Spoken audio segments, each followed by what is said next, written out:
Just manage it, don't steal it. A few people are stealing too much. These kids out here, they know everything. They know your houses. They know where your kids go to school. They know which properties of land you have. Why must somebody have 4 million acres of land to his name? What happened to our mentality? Then we pretend and run to churches talking about Christianity, how Jesus... Do you understand what you are dealing with? The people out here don't even believe in God anymore. The people out here are tired of the lies, the religious organizations. And I have to say this, I'm a Catholic. I was so happy I saw the Papal Nuncio talk about the issues of a country. Let us forget that we can run this country as tribes. Let us accept that there is a new sheriff in town. That sheriff is the GNC. They are partyless, they are tribeless, they don't have money, they just have bundles and a phone. And they'll stop this country to move. I would like to plead with the members of this House, when it comes to looking at what role our committees are playing. Look at what happens. I want to thank my brothers Sifuna, my brother Chirargei. I want to thank Madam Dulo. These are, many of you may not know, we've never discussed it here.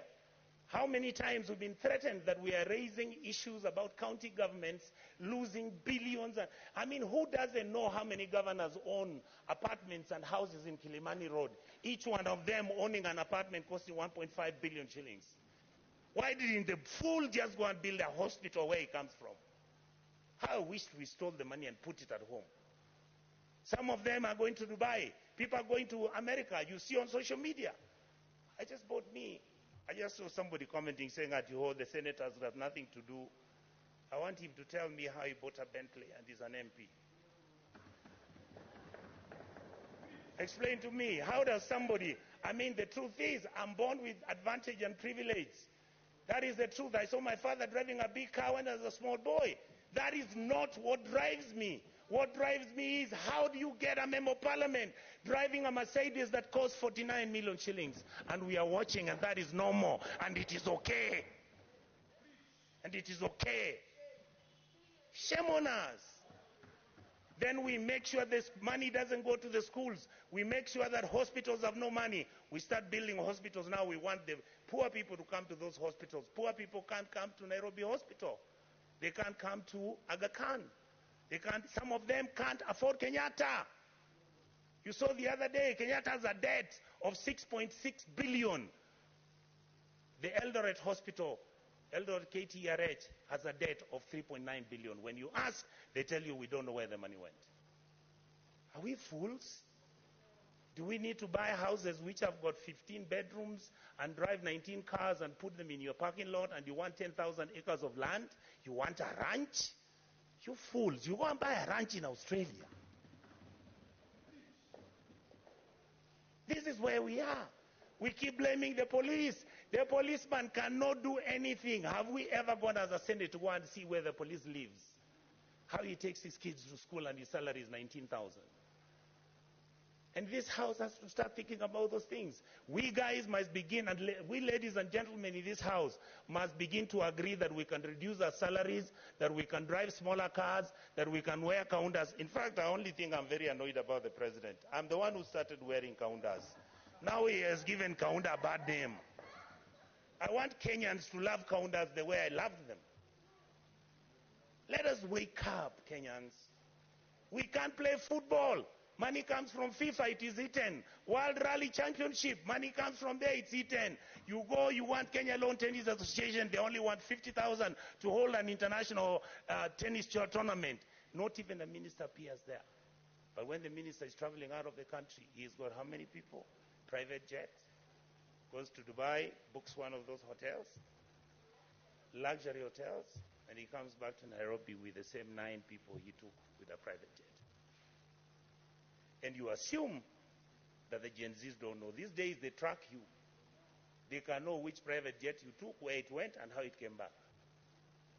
Many of us are worried because either because of history or because of what has happened, we have got a lot of money now, we are owning so much land. Please allow us to have spatial planning. Your land, we can have an implemented law in this House to protect your even identity. But please don't stop stealing public land. Let us have mercy at our people.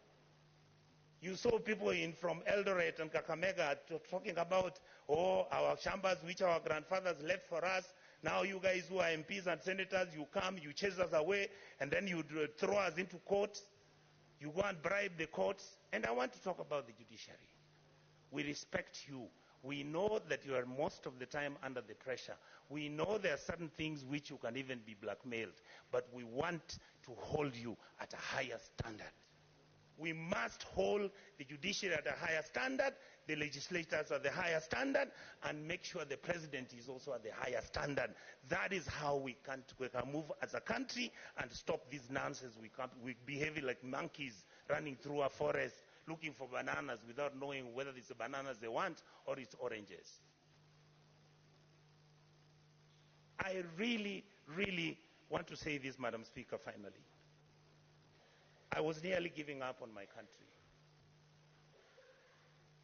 I have changed my mind because of today. The young men who are fighting for this country have done us proud. Let us treat them with dignity. Let us make sure we engage them. Let us stop doing the things which make them angry, desperate, and upset with the ruling class. The truth is, if this country breaks down, it takes all of us down. I can tell you, I was in South Sudan when we were doing the comprehensive peace agreement. I visited as a minister, as a young minister, to go and do what was called a referendum. I've been to Khartoum. I have been to Mali. I've been to a country in West Africa. I'll remember the name, Madam Speaker. You look at how people have been treated and how the political class has treated their people. Everybody looks destitute and everybody is desperate. Let us change our ways. We can run the country peacefully, make sure everybody is a person of dignity. Let's treat our people kindly. A country that never takes care of its most vulnerable is a country that is not worth talking about. So I want to ask the political class, I want to ask all our auditors, I want to ask all members of the county assembly, please, members of the county assembly, your job is to oversight, the MP's job is to oversight, and the senator's job is to oversight. Let the governors run the place. If they bribe you, you will not get development. Let us agree that those are the rules.